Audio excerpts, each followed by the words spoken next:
লীগ দোসরদেরকে আবার ক্ষমতায় আনার পুনর্বহার চেষ্টা চলছে। আমরা তীব্র নিন্দা প্রতিবাদ জানাই।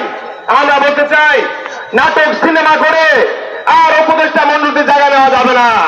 আমরা বলতে চাই যে বা যারা এদেশের ইসলাম প্রিয় ধর্মপ্রাণ মুসলমানদেরকে কটাক্ষ করেছে এবং হেফাজতের সমাবেশের পরে বলেছিল জঞ্জাল মুক্ত বাংলাদেশ, আমরা বলতে চাই আমরাও এই জঞ্জালকে উপদেষ্টা দেখতে চাই না। আমরা বলতে চাই এই ফারুকি একটি নির্লজ্জ বেহা এবং সেই জঞ্জাল। আমরা হাসান আব্দুল্লাহ ভাইকে বলতে চাই, আপনি বৈষম্যবিরোধী ছাত্র আন্দোলনের আহ্বায়ক। আমরা বলতে চাই শুধুমাত্র আপনার সমন্বয়কে দায়িত্ব পালন করেন নাই, বরং এদেশের পাড়ায় মহল্লায় প্রতিটা অলিতে গলিতে এই ছাত্ররা সমন্বয়কে দায়িত্ব পালন করেছে। আমরা বলতে চাই যেমনি ভাবে আপনি আপনার ক্লাসমেট রুমমেট দেখে সমন্বয়কে তালিকায় রেখেছেন, ঠিক তেমনি ভাবে আপনার ঢাকা বিশ্ববিদ্যালয়ের বাইরেও প্রাইভেট বিশ্ববিদ্যালয়, জাতীয় বিশ্ববিদ্যালয় এবং কওমি আলিমের মাদ্রাসা শিক্ষার্থীর দায়িত্ব পালন করেছে। তারা প্রতিদিন রাস্তায় অলিতে গলিতে ভ্যানগার্ডের দায়িত্ব পালন করেছে।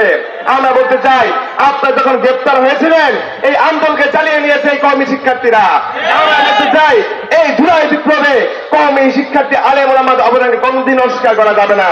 আমরা বলতে চাই 5ই আগস্ট যে ছাত্র জনতা অভ্যুত্থান হয়েছে, আজকে 15 নভেম্বর তার 100 দিন পূর্ণ হয়েছে। আমরা বলতে চাই গতকালকেও আমার শহীদ আব্দুল্লাহ ভাই তার জানাজা অনুষ্ঠিত হয়েছে। সুতরাং শহীদের রক্তের দাগ এখনো শুকায় নাই। কোন আওয়ামী লীগ দোসর কোন ধরনের অপচেষ্টাকারীকে ক্ষমতায় দেখতে চাই না। আমরা আগামী 48 ঘন্টার মধ্যে সমাধান চাই এবং অনতিবিলম্বে যে শেখ বশির, যিনি আতিস গ্রুপের পরিচালক এবং তিনি পাট ব্যবসা করেন, তাকে পাট মন্ত্রণালয়ের দায়িত্ব দিয়ে আপনি কি বলতে চান? দেশে পাট ব্যবসা তার কাছে ইজারা দিতে চান কিনা? আমরা এই ধরনের কোন ধরনের লবিং, কোন ধরনের গ্রুপিং এর মাধ্যমে কোন ধরনের আওয়ামী লীগ দোষীদেরকে ক্ষমতায় দেখতে চাই না। অনতিবিলম্বে এই উপদেষ্টা মন্ডলকে ঢেলে সাজাতে হবে এবং ছাত্র, শিক্ষক, শ্রমিক, জনতার সমন্বয়ে নতুন বাংলাদেশ গড়ে তুলতে হবে।